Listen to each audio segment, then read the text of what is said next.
What's up, guys? This is Roy from Team Nonstop Gaming, and I'm coming at you with my deck of the month for January 2021.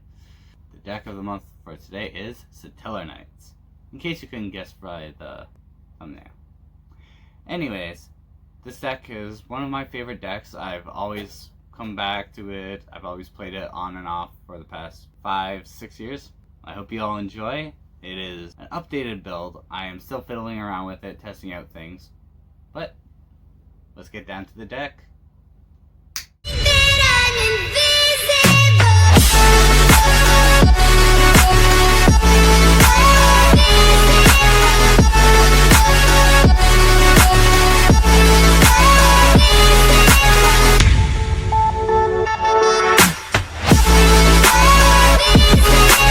So let's get down to the monsters. For starters, we play 3 Deneb, main searcher for the deck, and basically he's the main starter that you want to start with, him or Inoculi, because he's able to search any Satellarknight monster, and Inoculi can send one deck to the graveyard.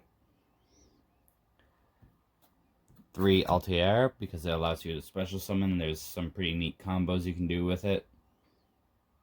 Whenever it's normal or special summon a Satellarknight monster from your graveyard. I'll show a quick combo on what you can do after I reveal all the monsters.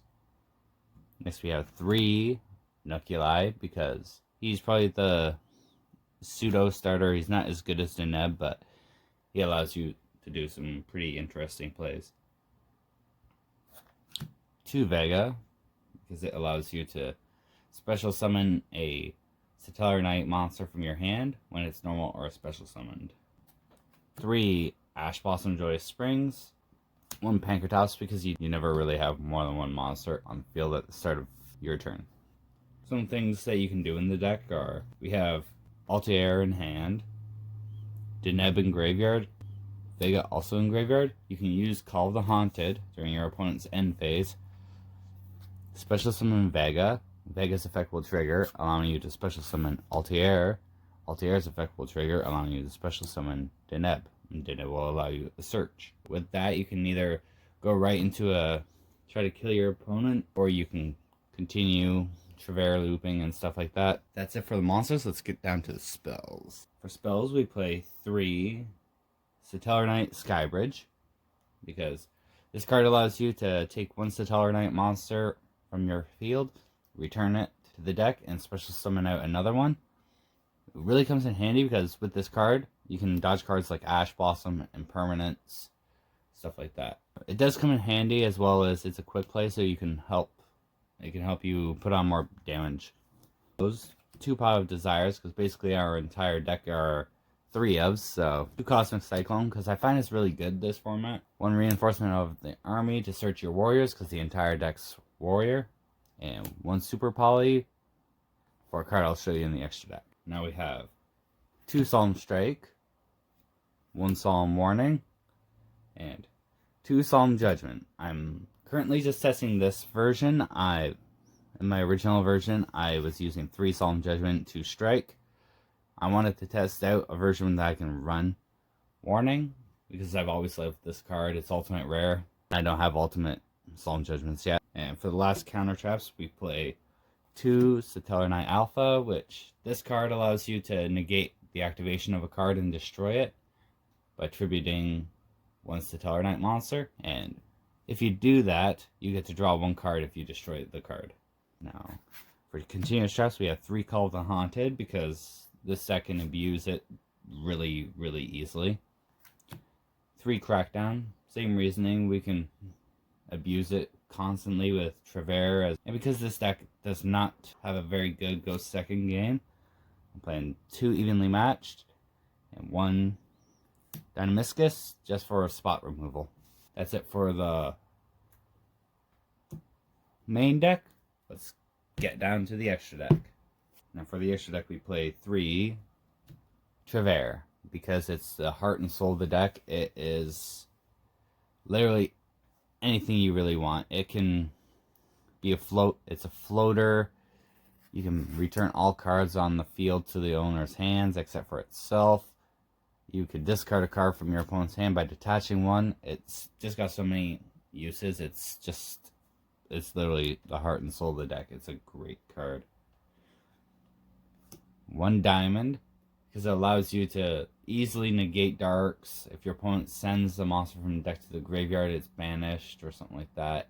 And if they try to return a monster from the graveyard to their hand, it's banished instead. It's also very, very good.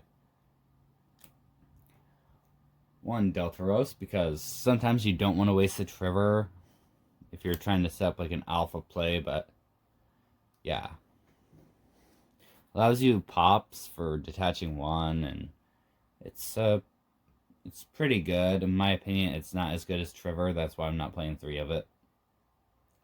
Then we have 2 of the new guy, 2 Baltimus, or however you pronounce it.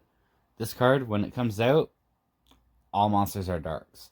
And that's the main reason for Super Poly, is because I can use my opponent's 2 monsters for a Super Poly with this guy on the field. It's pretty useful. It can help you break boards, as well as this guy's effect is you can detach 1 and discard 1 card from your hand to put one of these guys on top of him. So it just allows you furthering your plays, an easier Trevor, an easier Diamond, and an easier Deltaros. That's it for the Satellarknight monsters. We also play 1 Tsukiyomi in case if we have a bad hand. If you have a bad hand, you have an extra monster in your hand, you want a trap, and you've already got a play set up so that you can bring out a Trevor for the next turn. You can bring this out in defense, detach a monster from your hand, and set more back row. It does come up every once in a while, but it's not a very frequent thing. It's not an every game thing. 1 Castel for spot removal and for nostalgic reasons. Cowboy for game. This is the only card in the extra deck I'm really, really iffy on, and it's Satellarknight. In theory, it should work. You should be able to just, if you're bricking, bring this guy out and be able to do some spot removal, but this is basically a 1 card evenly matched, only it destroys. This one's per chain. That's it for the XCs. Now we have the Boral Sword Dragon for OTKs, Nightmare Unicorn, the Nightmare Phoenix, and the Starving Venom for the Super Poly. Alright, well, that's the deck. Let's get back to me. Alright, now that was the deck profile. I hope you all enjoyed. It's definitely one of my favorite decks to play. I know a lot of people have had their hims and haws about it because it's a pretty easy deck to play, but it's a great deck for beginners, and if you're just getting into Yu-Gi-Oh! I suggest you pick it up and give it a try. Remember, if you like this video, leave a like, comment, and subscribe. I love hearing from you guys. I love hearing how you enjoy my content. Anyways, thank you all for watching. Stay safe. Have a great day.